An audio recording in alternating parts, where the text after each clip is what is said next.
When you're hunting for a new gaming rig, it's tempting to save a few bucks on a budget-friendly box that looks solid on paper. I've seen it happen too often. People snag a cheap pre-built, only to discover weeks later that the machine can't keep up with modern titles, the fans whine louder than a stadium crowd, and upgrades become a nightmare. That kind of buyer's regret is what keeps me skeptical until I actually sit down with the hardware. So, does the Skytech Rampage feel like a smarter buy, or is it another flash in the pan that'll leave you reaching for the power button in frustration? Link is in the description if you want to check the product details on Amazon. First off, the biggest hesitation for most gamers is whether a pre-built can actually deliver the performance they need without hidden bottlenecks. The Rampage equips an Intel Core Ultra 7 265F processor that pushes up to 5.2 GHz on turbo.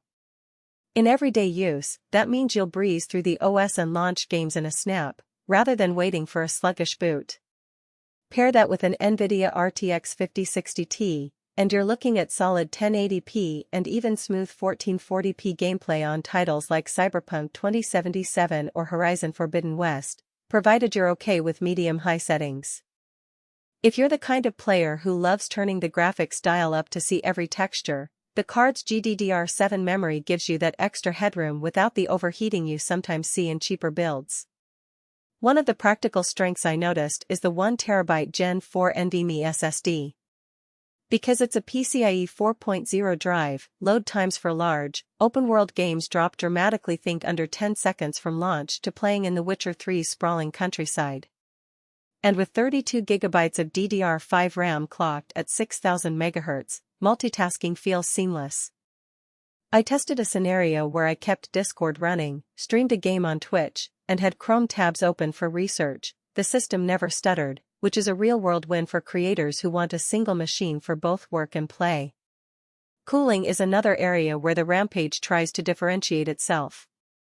It comes with a 360mm ARGB AIO liquid cooler, and honestly, the temperatures stayed in the 60-70 C range even under a full stress test of Fortnite at 144 Hz. That's impressive, especially when you compare it to similar-priced builds that rely on dual 120mm fans and end up with noisy, hot components. The quiet operation is a hidden trade-off. The liquid loop adds a bit of complexity if you ever decide to swap out the cooler, but for most users who just want a set-and-forget experience, it's a nice touch. Now, let's talk about the practical weaknesses. The first thing that might turn off some buyers is the lack of modularity in the case design. Skytech uses a fairly tight layout to fit the large AIO unit, which makes it a little trickier to access the GPU or add extra storage drives later on. If you're someone who likes to tinker, upgrade your graphics card every year, or plan to add a second SSD for a massive library, you'll need a bit more patience and perhaps a screwdriver set.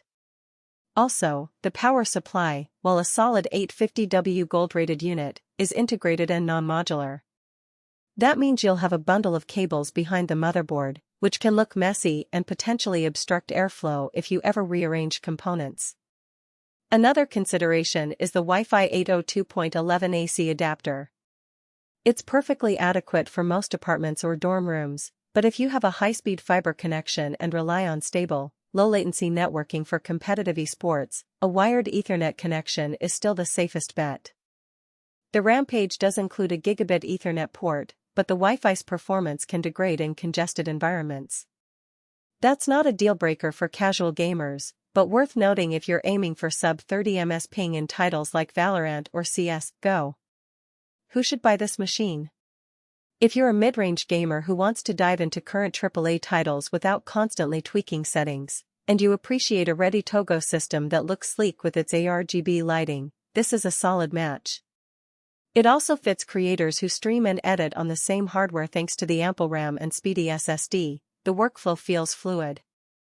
The inclusion of Windows 11 out of the box eliminates the hassle of cleaning up bloatware, which is a small but appreciated convenience. Who should skip it? Budget-conscious shoppers looking to squeeze every dollar into a bare-bones setup may find the Rampage a bit pricey for the performance level. The RTX 5060 Ti, while competent, sits below the RTX 3060 Ti and Radeon 6700 XT in raw rasterization power, So if you're chasing top-tier 4K performance or want to future-proof for the next generation of ray-traced games, you'll likely need to spend more. Also, if you're an avid modder who loves swapping out water blocks or planning a custom loop, the pre-installed AIO could feel restrictive. From a value perspective, the real money saver here is the combination of the high-speed SSD and the DDR5 memory.